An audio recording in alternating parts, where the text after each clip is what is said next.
नमस्कार। औद्योगिक प्रशिक्षण संस्थानों के व्यवसाय computer operator and programming assistant के विषय सैद्धांतिक की पाठ्यचर्या में अंकित प्रसंग introduction to computer system, concept of hardware एवं सॉफ्टवेयर के संबंध में मैं आज आपको प्रशिक्षण प्रदान करूंगा। इस टॉपिक के अंतर्गत हम लोग कंप्यूटर के इतिहास अर्थात जब से कंप्यूटर का आविष्कार हुआ तब से लेकर अब तक विभिन्न प्रकार के कंप्यूटर आए। कंप्यूटर का आविष्कार किसने किया, कंप्यूटर की क्या कहानी रही है, इन सारी चीज़ों के बारे में जानकारी प्राप्त करेंगे। कंप्यूटर की विभिन्न पीढ़ियाँ, अब तक कंप्यूटरों की कुल 5 पीढ़ियाँ आ चुकी हैं। अलग अलग समय काल में अलग अलग प्रकार के कंप्यूटर आए और उनमें अलग अलग transistors, circuits, microprocessor, transistors, vacuum tubes का प्रयोग किया गया। इन्हीं के आधार पर कंप्यूटरों को अलग अलग पीढ़ियों में विभक्त किया गया। इसके बाद हम लोग कंप्यूटर हार्डवेयर यानी कि कंप्यूटर का वह हिस्सा जिसको हम लोग छूकर महसूस कर सकते हैं, जान सकते हैं, कंप्यूटर हार्डवेयर कहलाया। कंप्यूटर सॉफ्टवेयर यानी कि कंप्यूटर का वह पार्ट जिसके कारण कंप्यूटर चलता है, कंप्यूटर कार्य करता है। जैसे मनुष्य के शरीर में उसका एक शरीर होता है और दूसरी उसकी आत्मा। यदि आत्मा ना हो तो कंप्यूटर कार्य नहीं करेगा, इंसान का शरीर कार्य नहीं करेगा, उसी प्रकार कंप्यूटर कार्य नहीं करेगा। इन सारी चीज़ों के बारे में जानकारी प्राप्त करेंगे। सबसे पहले हम लोग बात करेंगे कि कंप्यूटर क्या होता है। कंप्यूटर शब्द लैटिन भाषा के कंप्यूट शब्द से बना है, जिसका अर्थ है या तात्पर्य है गणना करना। अर्थात कंप्यूटर के माध्यम से हम विभिन्न प्रकार की कैलकुलेशंस, विभिन्न प्रकार के तार्किक गणना बहुत ही आसानी से सेकंडों में कर सकते हैं। कंप्यूटर को यदि हम हिंदी में कहें कि इसका हिंदी में क्या रूपांतरण होगा, तो इसको हम लोग हिंदी में संगणक कहते हैं। यदि मैं आपको एक सरल भाषा में बताऊं तो कंप्यूटर एक इलेक्ट्रॉनिक डिवाइस है जो यूजर से डाटा को इनपुट के रूप में लेता है, उसे प्रोसेस करता है और आउटपुट को हमारी कंप्यूटर स्क्रीन पर या दूसरी विभिन्न प्रकार की हमारी जो आउटपुट डिवाइसेस होती हैं उनके माध्यम से उसको हमें आउटपुट देता है। कंप्यूटर में इनपुट लेने के लिए कई प्रकार की इनपुट डिवाइसों का प्रयोग किया जाता है, जैसे कि माउस, कीबोर्ड, स्कैनर। आउटपुट देने के लिए कंप्यूटर की स्क्रीन, कंप्यूटर प्रिंटर के माध्यम से और भी कई विकल्पों के माध्यम से कंप्यूटर हमारे सामने आउटपुट प्रस्तुत करता है। तो कंप्यूटर एक तरीके की ऐसी मशीन है जो यूजर से इनपुट लेती है, उसको गणना करती है, प्रोसेस करती है और उसके आउटपुट को हमारे सामने प्रस्तुत करती है। तो कंप्यूटर इज अ डम मशीन। बिना इनपुट के कंप्यूटर कोई कार्य नहीं करेगा। कंप्यूटर उतना ही काम करेगा जितना कि कंप्यूटर से काम करने के लिए कहा जाएगा। अब बात करते हैं कंप्यूटर की फुल फॉर्म क्या होती है। तो कंप्यूटर की जो फुल फॉर्म होती है उसको बोलते हैं सी यानी C for common, O for operating, M for machine, P for particularly, U for used for, T for technological, E for engineering, R for research. तो इस तरीके से कंप्यूटर की फुल फॉर्म क्या हुई? Common operating machine particularly used for technological engineering research. क्योंकि जब computer का आविष्कार हुआ तब कंप्यूटर केवल और केवल इंजीनियरिंग क्षेत्रों में, वैज्ञानिक क्षेत्र में और इसी तरीके से बड़े बड़े क्षेत्रों में इसका प्रयोग किया जाता था। नॉर्मल रूप में जो आज आदमी हर एक जगह कंप्यूटर रख के इस्तेमाल कर रहा है, यानी कि पर्सनल कंप्यूटर का जो आविष्कार था, उसका जो इजाद था वो काफ़ी बाद में आया। इसीलिए इसका नाम कंप्यूटर रखा गया। अब बात करते हैं कि कंप्यूटर के आविष्कारक कौन थे। कंप्यूटर चूंकि एक गणित की कैलकुलेशन को हल करने के लिए बनाया गया था, इसीलिए कंप्यूटर का आविष्कार जो था वो हमारे अंग्रेजी गणितज्ञ चार्ल्स बैबेज ने किया था। इनको कंप्यूटर का पिता भी कहा जाता है, यानी कि फादर ऑफ कंप्यूटर। उन्होंने 1822 में पहला मैकेनिकल कंप्यूटर बनाया था और इसी आधार पर आज के समय के बहुत सारे मॉडर्न जमाने के कंप्यूटर कार्य कर रहे हैं। चार्ल्स बैबेज को गणित बहुत पसंद थी, इसीलिए उन्होंने गणित की एक बड़ी कैलकुलेशन को हल करने के लिए एक मशीन का आविष्कार किया, जिसको बाद में कंप्यूटर के नाम से जाना गया। 1837 में चार्ल्स बैबेज ने एक ऑटोमेटिक मशीन बनाने की सोची थी, परंतु जैसा कि हर एक प्रारंभिक आविष्कारक प्रारंभिक उद्योग लगाने वाले के साथ में होता है कि उनके पास धन की कमी थी, जिसके कारण वो उस मशीन को आगे नहीं बना पाए। परंतु उन्होंने एक ऐसी मशीन बना दी थी जिसके कारण गणित की कई सारी समस्याओं का आसानी से हल किया जा सकता था। इसीलिए हम उनको फादर ऑफ कंप्यूटर यानी कि गणित के यानी कि कंप्यूटर के पिता के रूप में जानते हैं। अब बात करते हैं कि कंप्यूटर की कितनी पीढ़ियां हैं। जैसा कि मैंने आपको बताया, अलग अलग समय में अलग अलग कंप्यूटर अलग अलग रूप स्वरूप में हमारे सामने आते रहे।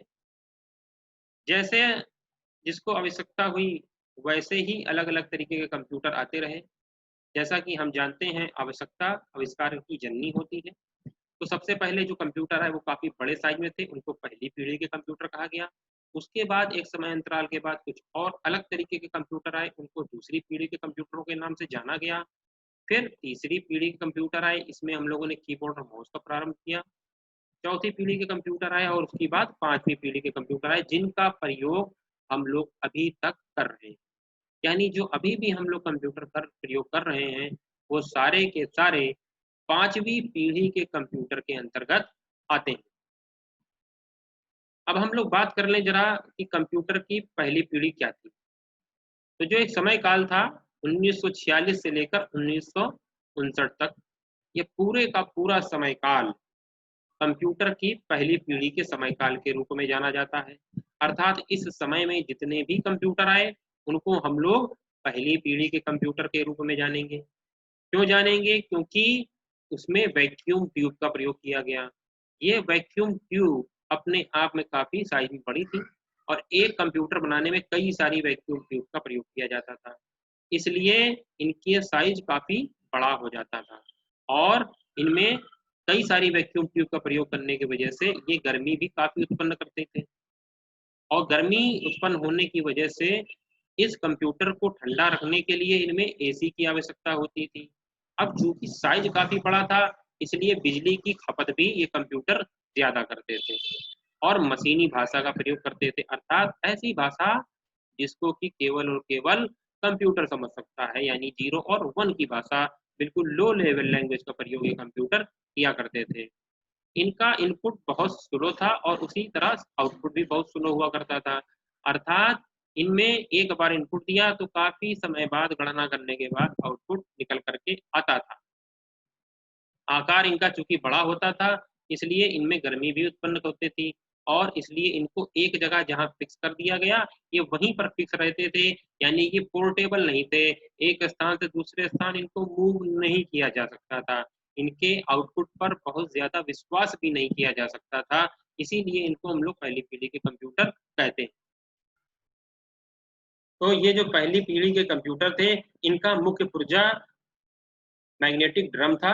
इनको एक स्थान से दूसरे स्थान ले जाना बिल्कुल भी संभव नहीं था। एसी की इनमें बहुत आवश्यकता पड़ा करती थी, जिसके कारण कंप्यूटर हीट बहुत करते थे और इनको ठंडा रखने के लिए हमें बार-बार एसी लगाना पड़ता था और इनके कारण इनकी कैलकुलेशन में भी काफ़ी इफ़ेक्ट पड़ता था।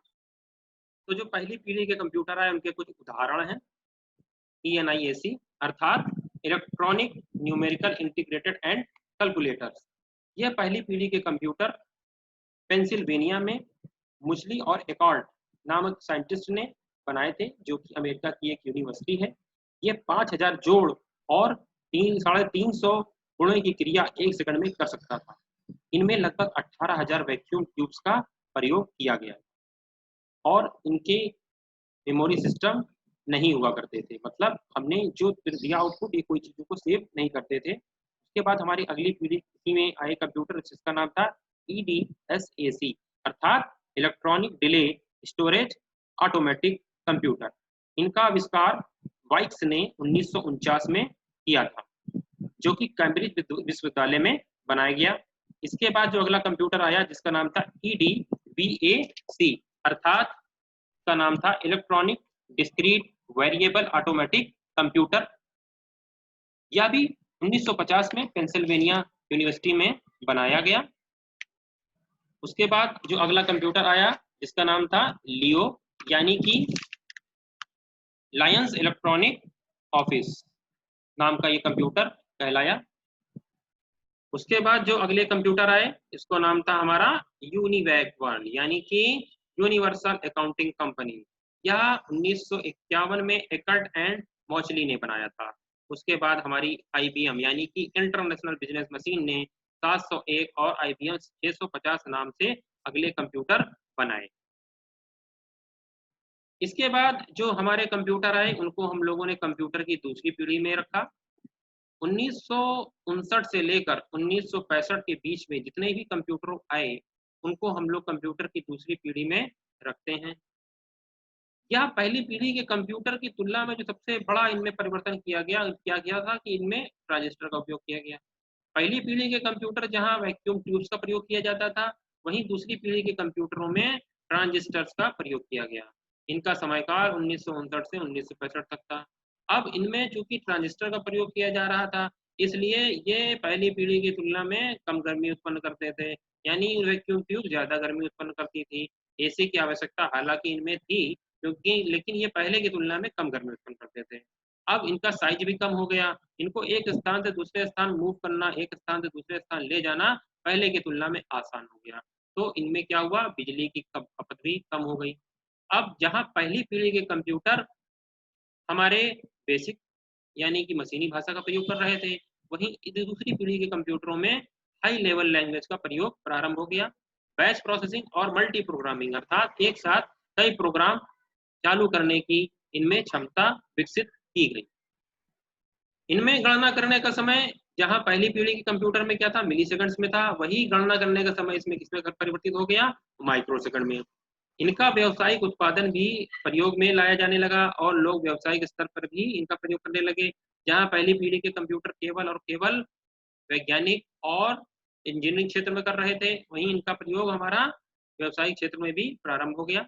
इनमें बेसिक, फोर्ट्रॉन और अल्गाल जैसी प्रोग्रामिंग लैंग्वेज का प्रयोग प्रारंभ हो गया। इनको बार बार मरम्मत करने की अभी आवश्यकता थी, जैसा कि पहली पीढ़ी में ज्यादा होती थी, लेकिन इनमें थोड़ा कम हो गई। इसके कुछ उदाहरण हैं। IBM यानी IBM इंटरनेशनल बिजनेस मशीन ने 1620-1401 के नाम से कंप्यूटर को इसमें आविष्कार किया, और यूनिवैक 1108, CDC 1604 और CDC 3600, ये सारे कंप्यूटर जो इस समय काल में आए, वो द्वितीय पीढ़ी के कंप्यूटर कहलाए।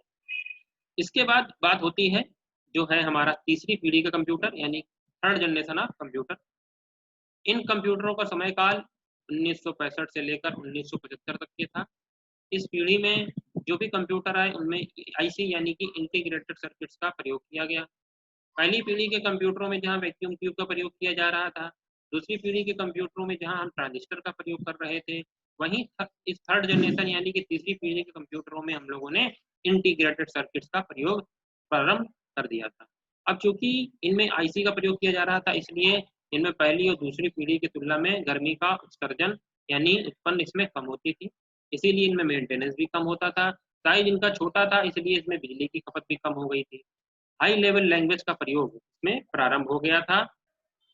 हाई लेवल लैंग्वेज यानी कि PL1, फोर्ट्रॉन और कोबोल 68 आदि प्रोग्रामिंग लैंग्वेज इसमें प्रयोग की जाने लगी थी। गणना करने का समय यहाँ पर नैनो सेकंड में परिवर्तित हो चुका था।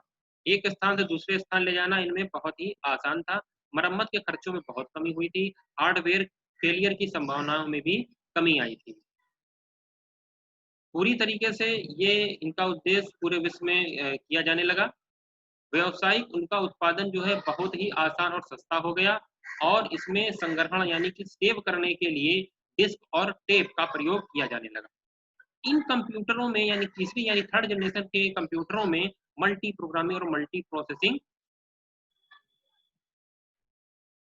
प्रोग्राम एक साथ चलाए जाने लगे, यानी कि एक साथ कई सारे प्रोग्राम चलाए जा रहे थे। अब चूंकि ये कंप्यूटर जो थे वो पहली और दूसरी पीढ़ी की तुलना में काफ़ी रिलायबल और काफ़ी सस्ते थे और फास्ट भी थे, यानी कि नैनो सेकंड में ही आपको रिजल्ट निकल करके आपके कंप्यूटर की स्क्रीन पर आ जाता था। ये तीसरी पीढ़ी के कंप्यूटर अपने आप में पहले ऐसे कंप्यूटर थे जिनमें हम लोगों ने कीबोर्ड और माउस और मॉनिटर का प्रयोग प्रारंभ कर दिया था। इससे पहले के जो भी कंप्यूटर थे उनमें कीबोर्ड और मॉनिटर का प्रयोग नहीं होता था। इसके कुछ उदाहरण हैं ICL 2903, TDC 1700 और PDP 11/45। इसके बाद जो समय आया यानी कि 1975 से लेकर 1990 तक का समय काल, इसमें जो भी कंप्यूटर आए, जो भी कंप्यूटर का आविष्कार हुआ, वो सारे के सारे कंप्यूटर हमारी चौथी पीढ़ी के कंप्यूटर कहलाते हैं। इनमें VLSI टेक्नोलॉजी अर्थात very large scale integrated circuit technology का प्रयोग इनमें प्रारंभ हुआ। इसके अंतर्गत क्या होता था कि एक चिप के ऊपर बहुत सारे ट्रांजिस्टरों को लगा करके एक बड़ी चिप तैयार की जाती थी और जिसको हम लोगों ने माइक्रो प्रोसेसर अर्थात कंप्यूटर का दिमाग यानी माइक्रो प्रोसेसर का नाम दिया। ये कंप्यूटर पोर्टेबल होते थे, विश्वसनीय होते थे, यानी कि इनके द्वारा जो आउटपुट निकलता था वो इससे पहले के जो पीढ़ियों के कंप्यूटर आए थे उनकी तुलना में ज्यादा विश्वसनीय था। मतलब इनके आउटपुट पर आप ज्यादा विश्वास कर सकते थे। इनका आकार पहली दूसरी तीसरी पीढ़ी के कंप्यूटरों की तुलना में काफी छोटा था। जहाँ पहली दूसरी पीढ़ी के कंप्यूटरों का साइज बड़ा होता था उनमें गर्मी बहुत ज्यादा उत्पन्न होती थी, इसीलिए उनमें क्या था कि AC की आवश्यकता भी बहुत होती थी। उसी तरह इनमें क्या हुआ कि AC की आवश्यकता का इसमें कम हो गई, यानी कि आवश्यकता इसमें लगभग ना के बराबर हो गई। अब चूंकि कंप्यूटर आने के बाद सबसे ज़्यादा और सबसे बड़ी ज़रूरत ये महसूस हुई कि अगर मान लीजिए किसी एक ऑफिस में एक प्रिंटर है और 10 कंप्यूटर लगे हुए हैं, तो अगर हमें 10 लोगों को प्रिंट लेना है, तो क्या 10 को 10 प्रिंटर दिए जाएँ या केवल ऐसी कोई तकनीकी का इजाद किया जाए कि 10 कंप्यूटर मिल कर के एक प्रिंटर से ही प्रिंट ले लें, यानी कि नेटवर्किंग का आविष्कार इस क्षेत्र में हुआ। यानी तीसरी के बाद जो चौथी पीढ़ी आई, उसमें हमारा क्या हुआ कि नेटवर्क क्षेत्र में डेवलपमेंट हुए और एक साथ एक बार में कई कंप्यूटरों को आपस में जोड़ करके एक नेटवर्क सिस्टम का आविष्कार किया गया, जिसके कारण कंप्यूटर एक दूसरे के साथ फाइल शेयर कर सकते थे, एक दूसरे से आदान प्रदान चैट के माध्यम से कर सकते थे और एक साथ अलग अलग डिवाइस यानी कि रिसोर्स शेयरिंग का कॉन्सेप्ट प्रारंभ हुआ और इसी के माध्यम से हमारे नेटवर्क क्षेत्र में दिन प्रतिदिन नए डेवलपमेंट हुए और उसके बाद इंटरनेट का शुरुआत हो गई थी, क्योंकि नेटवर्क का नेटवर्क ही कहलाया इंटरनेट। अब जहां पहली और दूसरी पीढ़ी के कंप्यूटर यानी तीसरी पीढ़ी के कंप्यूटरों तक लोग इसका जो प्रयोग था वो इंजीनियरिंग क्षेत्र में, वैज्ञानिक क्षेत्र में, व्यावसायिक क्षेत्र में कर रहे थे, वहीं चौथी पीढ़ी के कंप्यूटरों से लोगों ने PC यानी कि पर्सनल कंप्यूटर के रूप में कंप्यूटरों का प्रयोग प्रारंभ कर दिया और यहाँ से जो कंप्यूटर के क्षेत्र में एक क्रांति आई कि घर घर कंप्यूटर का आना प्रारंभ हो गया। आज हम लोग जो देख रहे हैं हर जगह कंप्यूटर, ये सब PC क्रांति यानी चौथी पीढ़ी के कंप्यूटरों के आने के बाद ही ये सारी चीजें संभव हो पाई हैं। इस पीढ़ी के कंप्यूटर के कुछ उदाहरण हैं हमारे सामने, जैसे कि स्टार 1000, क्रे XMP, DEC10, PDP11 और क्रे 1। ये सारे के सारे कंप्यूटर हमारे चौथी पीढ़ी के कंप्यूटर हैं जिनमें की VLSI टेक्नोलॉजी का प्रयोग किया गया। अब बात आती है कंप्यूटर की पांचवी पीढ़ी के बारे में। ये कंप्यूटर जो हैं 1980 के दशक के बाद से लेकर के अब तक जितने भी कंप्यूटर आए हैं वो सारे के सारे हमारे कंप्यूटर की पांचवी पीढ़ी के कंप्यूटर के अंतर्गत आते हैं। इन कंप्यूटरों में ULSI टेक्नोलॉजी का प्रयोग किया गया, आर्टिफिशियल इंटेलिजेंस का विकास संभव हुआ है। अर्थात क्या हुआ है कि अभी तक कंप्यूटर को हम जितना बताते थे कंप्यूटर केवल उतना ही कार्य करता था, यानी कंप्यूटर को हमने बताया कि 2 गुणे 2 करके दो, वो 4 करके ही हमें देगा। अपने मन से, अपने दिमाग से कोई भी निर्णय नहीं ले सकता था। परंतु 5वीं पीढ़ी के कंप्यूटरों में ऐसी टेक्नोलॉजी का विकास किया जा रहा है कि कंप्यूटर खुद सोच समझ करके अपने हिसाब से अपने निर्णय ले सकें। जैसे कि हम जानते हैं कि आज के समय में हम देखते हैं रोबोट्स। रोबोट्स ये खुद सोच करके सारे कार्य करते हैं कि उनको कब कहाँ क्या कार्य करना है। ये ही आर्टिफिशियल इंटेलिजेंस का अपने आप में एक बहुत ही सर्वोपरि एग्जाम्पल है। इन पीढ़ी के कंप्यूटरों में parallel processing, multi programming, multimedia features, यानी पैरेलल प्रोसेसिंग से संबंधित है कि एक साथ कई प्रोग्राम को एक साथ चलाया जा रहा है। मल्टीमीडिया फीचर्स यानी कि हम लोग इसमें गाने सुन सकते हैं, वीडियो देख सकते हैं, साथ ही साथ हम वर्ड, पावर पॉइंट, एक्सेल पर काम भी कर सकते हैं। इन कंप्यूटरों में सुपर कंडक्टर टेक्नोलॉजी का प्रयोग किया जा रहा है, जिसके कारण ये कंप्यूटर बहुत तेज और तीव्र गति से कार्य कर रहे हैं। मौसम संबंधी जानकारी हमें बहुत आसानी से उपलब्ध हो जा रही है। सेना से संबंधित जानकारी सेना इसका प्रयोग अपने विभिन्न क्षेत्रों में विभिन्न जो इसका काम होते हैं उनमें कर रही है। इन कंप्यूटरों में C plus plus, dot net, Java, इन सारी प्रोग्रामिंग लैंग्वेज का प्रयोग किया जा रहा है। एडवांस प्रोग्रामिंग भी इन कंप्यूटरों में की जा रही है और अलग अलग तरह के चिप नुमा कंप्यूटर भी हम इस पीढ़ी के कंप्यूटरों में देख रहे हैं।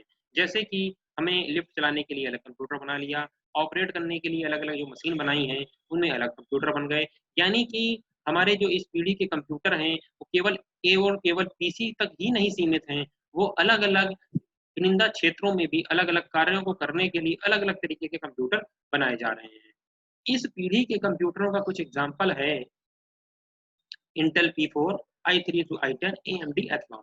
ये सारे के सारे कंप्यूटर के माइक्रो प्रोसेसर होते हैं। इंटेल नामक कंपनी अलग अलग तरह के माइक्रो प्रोसेसर बनाने के लिए जिम्मेदार है। इंटेल कई तरीके के माइक्रो प्रोसेसर बनाती है। यानी कि i3 से लेकर i10 तक बीच में कई सारी सीरीज आई हैं जिसका विकास इंटेल ने किया है। इसके अलावा एक और माइक्रो प्रोसेसर बनाने वाली कंप्यूटर की कंपनी है जिसका नाम है AMD। इसी तरीके से आज के समय हम लोग देखते हैं कि मोबाइल भी पूरी तरह कंप्यूटर की तरह कार्य करने लगा है। उसमें भी अलग अलग तरीके का माइक्रो प्रोसेसर लग रहे हैं जिसको बनाने के लिए अलग अलग कंपनियां आई हैं, जैसा कि स्नैपड्रैगन। अब बात करते हैं कंप्यूटर के हार्डवेयर और सॉफ्टवेयर के संबंध में। जैसा कि हम जानते हैं कंप्यूटर के 2 ग्रुप होते हैं, एक सॉफ्टवेयर और दूसरा हार्डवेयर। कंप्यूटर जो सॉफ्टवेयर का हिस्सा होता है, कंप्यूटर का सॉफ्टवेयर का प्रयोग हम लोग कंप्यूटर को चलाने के लिए करते हैं। बिना सॉफ्टवेयर के कंप्यूटर एक डेड मशीन है। यदि हम कंप्यूटर से कोई कार्य करवाना चाहते हैं तो हमें कंप्यूटर को आदेश देना पड़ता है, अर्थात कंप्यूटर में इनपुट देने पड़ते हैं और ये सारे के सारे इनपुट कंप्यूटर में सॉफ्टवेयर के माध्यम से आगे निर्देशित होते हैं। कंप्यूटर में अंदर विभिन्न कार्यों को करने के लिए अलग अलग तरीके के निर्देशों का समूह बनाया जाता है जिनको हम लोग सॉफ्टवेयर के नाम से जानते हैं। ये मुख्यतः 3 प्रकार के होते हैं: सिस्टम सॉफ्टवेयर, एप्लीकेशन सॉफ्टवेयर तथा यूटिलिटी सॉफ्टवेयर। बात करते हैं हम लोग कंप्यूटर के अंदर सिस्टम सॉफ्टवेयर के बारे में। यह निर्देशों का एक ऐसा समूह होता है जो कंप्यूटर को चलाने के लिए, कंप्यूटर को ऑन करने के लिए, कंप्यूटर को ऑपरेट करने के लिए प्रयोग किया जाता है। एप्लीकेशन सॉफ्टवेयर भी सिस्टम सॉफ्टवेयर के ऊपर रन करता है। अगर कंप्यूटर के अंदर सिस्टम सॉफ्टवेयर नहीं होगा तो कोई भी एप्लीकेशन सॉफ्टवेयर रन नहीं कर सकता।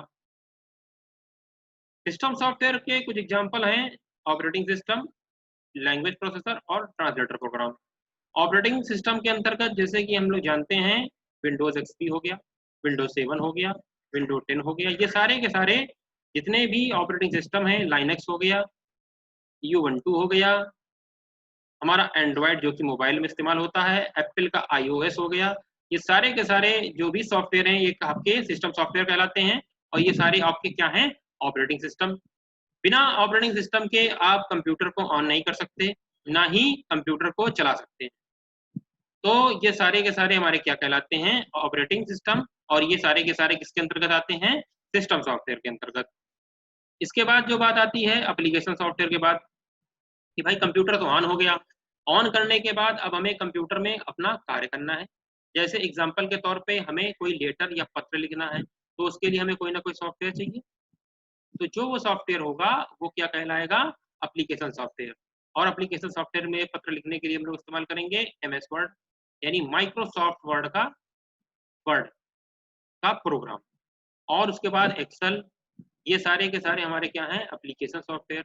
और भी कई तरीके के एप्लीकेशन सॉफ्टवेयर होते हैं, जैसे कि मूवी चलाने के लिए वीएलसी मीडिया प्लेयर, गाने सुनने के लिए हमारे मीडिया प्लेयर, ये सारे के सारे हमारे क्या हैं, एप्लीकेशन सॉफ्टवेयर हैं, जो कि हमारे सिस्टम सॉफ्टवेयर के ऊपर वर्क करते हैं।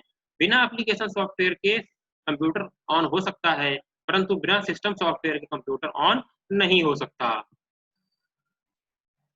अब बात होती है यूटिलिटी सॉफ्टवेयर की। दो सॉफ्टवेयर हो गए, उसके बाद आया यूटिलिटी सॉफ्टवेयर। या एक छोटे-छोटे प्रोग्राम्स होते हैं, छोटे-छोटे सॉफ्टवेयर होते हैं जो अलग-अलग सेंटर्स पे बनाए जाते हैं कंप्यूटर के अंदर कार्य करने के लिए। जैसा कि रिकवरी प्रोग्राम, कंप्यूटर में कोई फाइल डिलीट हो गई है, तो अगर हमें उसे रिकवरी करना है तो हम लोग रिकवरी प्रोग्राम्स का प्रयोग करते हैं, और ये एक यूटिलिटी सॉफ्टवेयर के अंतर्गत आता है। एंटीवायरस प्रोग्राम, अब एंटीवायरस प्रोग्राम ना तो वो सिस्टम सॉफ्टवेयर है, अर्थात अगर ये नहीं होगा तो कंप्यूटर ऑन हो जाएगा, और ना ही ये कोई एप्लीकेशन सॉफ्टवेयर है, लेकिन ये कंप्यूटर के अंदर आने वाले वायरस, यानी कंप्यूटर इससे प्रयोग करके अपने आप को अप टू डेट, अपने आप को वायरस फ्री रखता है। इसीलिए इस प्रोग्राम को हम लोग क्या करते हैं, यूटिलिटी प्रोग्राम इनको हम लोग जानते हैं, यूटिलिटी सॉफ्टवेयर के नाम से इनको जानते हैं। तो एंटीवायरस प्रोग्राम हमारे कौन कौन से हो गए, एवीजी हो गया, अवस्त हो गया, अवेरा हो गया, कैस्परस्की हो गया, ये सारे के सारे प्रोग्राम हमारे क्या हैं, यूटिलिटी सॉफ्टवेयर के नाम से जाने जाते हैं। अब बात करते हैं हार्डवेयर के संबंध में, यानी कि ये कंप्यूटर का वह हिस्सा होता है जिसको हम देख भी सकते हैं और छू भी सकते हैं। कंप्यूटर विभिन्न विभिन्न भाग होते हैं जिनसे मिलकर कंप्यूटर बना होता है। इनमें कंप्यूटर के input devices, output devices, CPU, ये सब शामिल होते हैं, और इन हार्डवेयर को निर्देश दे करके इनको नियंत्रित करते हैं। ये सारे के सारे कंप्यूटर के फिजिकल कंपोनेंट कहलाते हैं। क्यों कहलाते हैं, क्योंकि हम इनको अपने हाथ से छूते हैं और महसूस करते हैं। इसमें कौन कौन सी चीजें आती हैं, सर्किट बोर्ड हो गया, आईसी हो गया, तथा दूसरे इलेक्ट्रॉनिक डिवाइस जैसे कि सिस्टम का फैन हो गया, फ्लॉपी हो गई, मदर बोर्ड हो गया, एसएमपीएस हो गया, हार्ड डिस्क हो गई, हीट सिंक हो गई, यानी कि हमारा माइक्रो प्रोसेसर चूंकि कंप्यूटर का दिमाग होता है, और उसको ठंडा करने के लिए हम लोग हीट सिंक का प्रयोग करते हैं। इसमें फैन लगा होता है जो कि निरंतर चलता रहता है, तो और जिससे कंप्यूटर का दिमाग यानी कि उसका माइक्रो प्रोसेसर ठंडा रहता है। उसके अलावा क्या आ गई, सीडी ड्राइव आ गई, रैम आ गई, सीपीयू आ गया। ये सारे के सारे क्या हैं, कंप्यूटर के हार्डवेयर के अंतर्गत आने वाले हिस्से हैं।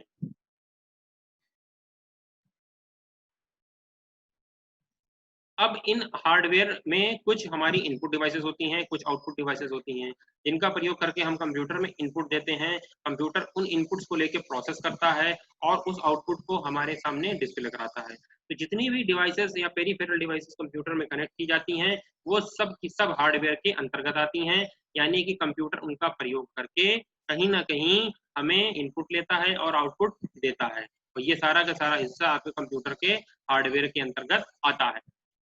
कंप्यूटर के अंदर लगने वाली जो भी डिवाइसेस हैं फिजिकल रूप में, वो सारी हार्डवेयर होती हैं, जैसे प्रिंटर हो गया, स्कैनर हो गया, आपकी पेन ड्राइव हो गई, ये सारे के सारे कंप्यूटर के हार्डवेयर के हिस्से होते हैं। अब बात करते हैं कि हमने आज इस प्रशिक्षण के दौरान क्या सीखा और जाना।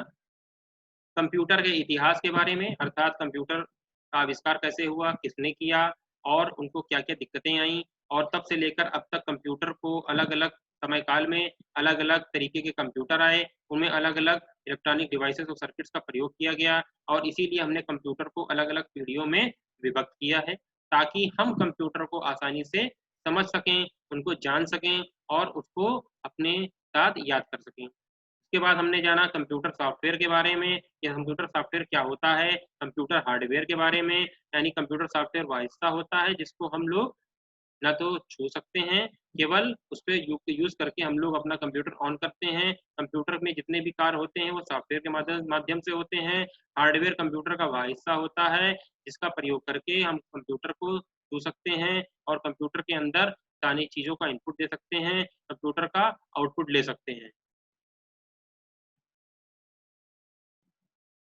इस पावर पॉइंट को बनाने के लिए मैंने computer Hindi notes.com, tutorial points.com, COPA book Neelkanth publishers की चलती है, उसकी मदद ली है। आज मैंने introduction to computer system, concept of hardware एवं सॉफ्टवेयर प्रसंग पर आपको प्रशिक्षण प्रदान किया है। आशा है आपको यह प्रशिक्षण भविष्य हेतु मददगार होगा। धन्यवाद।